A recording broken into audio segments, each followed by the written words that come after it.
So guys, আমি মাহফুজ। উম, আহ, আজকে শুক্রবার। তো আজকে আমরা যে বিষয়টা নিয়ে ডিসকাশন করব সেটা হচ্ছে আসলে law of conversion of energy, এবং সেটা আসলে কিভাবে হিউম্যান লাইফে ইম্প্যাক্ট করে। তো দেখেন, যে আমরা আসলে প্রতিনিয়ত খাবার দাবার খাই, কিন্তু অনেক সময় আমরা ফিল করি যে আমি এনার্জি পাচ্ছি না প্রপারলি। ঠিক আছে, যে কেন আসলে খাবার খাচ্ছি কিন্তু এনার্জি পাচ্ছি না।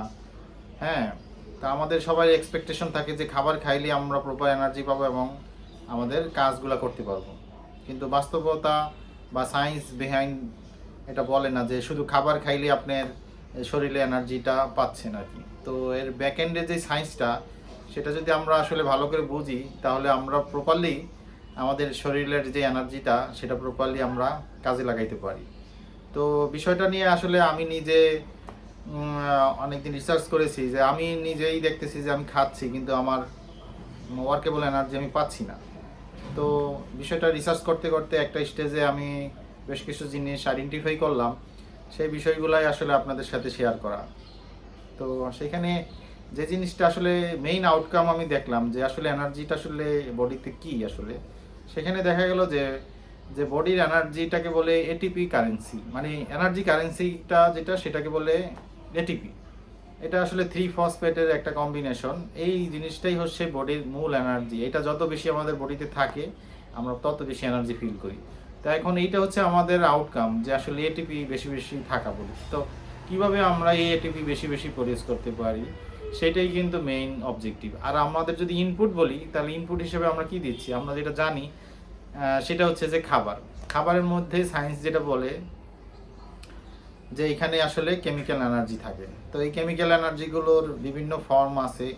সে ফর এক্সাম্পল গ্লুকোজ বা অ্যামাইনো অ্যাসিড, মানে আমরা কার্বোহাইড্রেট যদি খাই তাহলে সেটা গ্লুকোজে কনভার্ট হয়, বা আমরা প্রোটিন যদি অ্যাবজর্ব করি তাহলে সেটা আসলে অ্যামাইনো অ্যাসিড আসে। তো এইটা হচ্ছে কেমিক্যাল এনার্জি এবং এর একটা কম্বিনেশন। তো এই কেমিক্যাল এনার্জিটাই কিন্তু আসলে কনভার্ট হয়ে এটিপিতে যায়। তো এটা যাওয়ার পথে কতগুলো স্টেজ আছে, এই স্টেজগুলো যদি আমরা প্রপারলি না জানি বা ওইটারে কমপ্লিট করতে না শিখি, তাহলে আসলে আমরা আসলে বডিতে প্রপার এনার্জিটা এক্সপেক্টেড অনুযায়ী পাই না। তো সেই জন্যই আসলে বাকি স্টেজগুলো আমরা কমপ্লিট করা দরকার। আমরা শুধু খাই আর এক্সপেক্ট করি আমরা এনার্জি, মানে এটিপি যেটা আসলে বলে এনার্জি কারেন্সি, এটা এক্সপেক্ট করি, যেটা আমরা আসলে ফিল করি বডিতে, কিন্তু আসলে মেইনলি এটা হচ্ছে এটিপি। হ্যাঁ, তো এখন কিভাবে আমরা বেশি বেশি এটিপি প্রডিউস করতে পারি? এখন এই এটিপিটা প্রোডাকশন মেইনলি করে হচ্ছে সেলের মধ্যে একটা পাওয়ার হাউস থাকে। একটা না, অনেকগুলো পাওয়ার হাউস থাকে, যত বেশি থাকে তত বেশি প্রডিউস করতে পারে। তো একটা সেলের মধ্যে অনেকগুলো পাওয়ার হাউস থাকে, সেই পাওয়ার হাউসগুলোর নাম হচ্ছে মাইটোকন্ড্রিয়া। এখন এই মাইটোকন্ড্রিয়া যদি আমাদের প্রপারলি না থাকে, এনাফ না থাকে, তাহলে আসলে সে এই এটিপি কনভার্ট করতে পারে না, এটিপি প্রডিউস করতে পারে না। তো এই মাইটোকন্ড্রিয়া কিভাবে আসে, আমরা যদি আরেকটু ব্যাকএন্ডে যাই, তাহলে দেখবো যে আমরা আসলে এই শহরের লাইফে অনেকেই খুব লেজি লাইফ লিড করি। এখন গ্রামেও দেখা যায় যে মানুষ খুব লেজি লাইফ লিড করতেছে, হার্ড ওয়ার্ক করতেছে না। মেকানিক্যাল লাইফে মানুষের কিন্তু হার্ড ওয়ার্কের যে ইয়াটা প্রয়োজনীয়তা সেটা অনেক কমে আসছে। তো সেই ক্ষেত্রে যেই সমস্যাটা হচ্ছে, আমরা আসলে হার্ড ওয়ার্ক না করার কারণে শারীরিক, মানে হার্ডওয়ার্ক বলতে শারীরিক কার্যক্রম না করার কারণে বডি কিন্তু একটা সিগন্যালিং ইফেক্ট আছে এখানে, সেই ইফেক্টটা পাচ্ছে না। সেই জিনিসটা কি? সেই জিনিসটা হচ্ছে যে আসলে বডিকে কিন্তু বলতে হয় যে ভাই তুমি বেশি বেশি এনার্জি প্রডিউস করো। তখন বডিকে আমি কিভাবে বলবো? শুধু এরকম ল্যাঙ্গুয়েজে বললেই হবে? ল্যাঙ্গুয়েজে বললে আপনি বুঝবেন, আমি বুঝবো, কিন্তু বডি কিন্তু আমাদের ল্যাঙ্গুয়েজ বোঝে না। বডির কিন্তু একটা আলাদা ল্যাঙ্গুয়েজ আছে। তো সেই ল্যাঙ্গুয়েজে আমাদেরকে আসলে বলতে হয় যে হ্যাঁ তুমি বেশি বেশি এনার্জি প্রডিউস করো। তো সেই ল্যাঙ্গুয়েজটা কি? সেই ল্যাঙ্গুয়েজটা হচ্ছে যে হিট এক্সারসাইজ। যেমন আমরা যদি খুব জোরে দৌড় দেই, হুম, বা আমরা যদি একটু ওয়েট লিফটিং করি, ঠিক আছে, তাহলে বডি কিন্তু একটা সিগন্যাল পায় যে হ্যাঁ বসের এনার্জি এখন দরকার, বা আমার বসকে প্রপার এনার্জি দিতে হবে। তাহলে তাহলে বডি কী করে? বেশি বেশি করে মাইটোকন্ড্রিয়া তৈরি করা শুরু করে। তো বেশি বেশি করে মাইটোকন্ড্রিয়া তৈরি করলে সে আবার বেশি বেশি করে এটিপি তৈরি করতে পারে। তো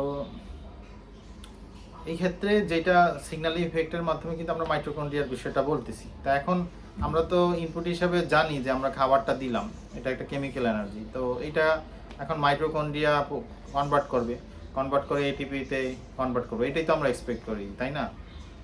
কিন্তু এখানে আরেকটা জিনিসের মিসিং আছে, মানে খাবারের সাথে যেটা আমরা বললাম কেমিক্যাল এনার্জি, এই কেমিক্যাল এনার্জির সাথে আরেকটা বিষয় কিন্তু অ্যাড হয়। এটা কি বিষয়টা আপনারা জানেন কেউ, যে আসলে এটার সাথে আরেকটা কি জিনিস অ্যাড হয়? হ্যাঁ, ঠিকই ধরেছেন, এটার সাথে অক্সিজেন মিক্স হয়ে কিন্তু মেনলি আপনার মাইটোকন্ড্রিয়া এটিপি তৈরি করে বেশি বেশি করে। তো খাবারের যে কেমিক্যাল এনার্জিটা, এটার সাথে যদি আপনি অক্সিজেন প্রপারলি অ্যাড করতে না পারেন, তাহলে কিন্তু আসলে প্রপারলি আমাদের এটিপি প্রডিউস হবে না।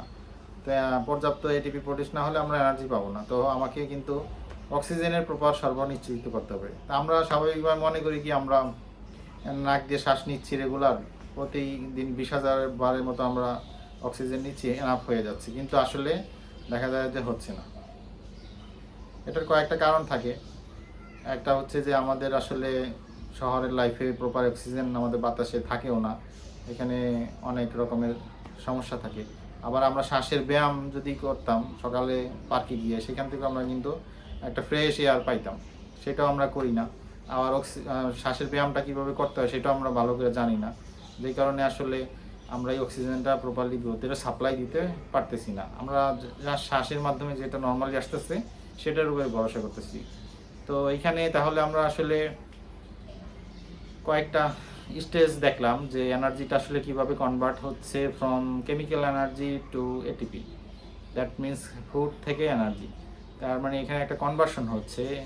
তো এই লটা হচ্ছে যে আসলে এই যে এনার্জিটা কনভার্ট হয়ে আমরা যে এনার্জিটা ফিল করতেছি বডিতে, সেটা যে ফুড থেকে আসতেছে, মেইন সোর্স ফুড, কিন্তু সেটা আমরা কেন পাচ্ছি না, এই বিষয়টাই মেইন ডিসকাশন। তো এখানে আরও যে কয়েকটা জিনিস মিসিং থাকে সেই জিনিসটা নিয়ে আমরা ওয়ার্কআউট করি না, যে কারণে আমরা প্রপার এনার্জিটা আমাদের বডিতে পাই না।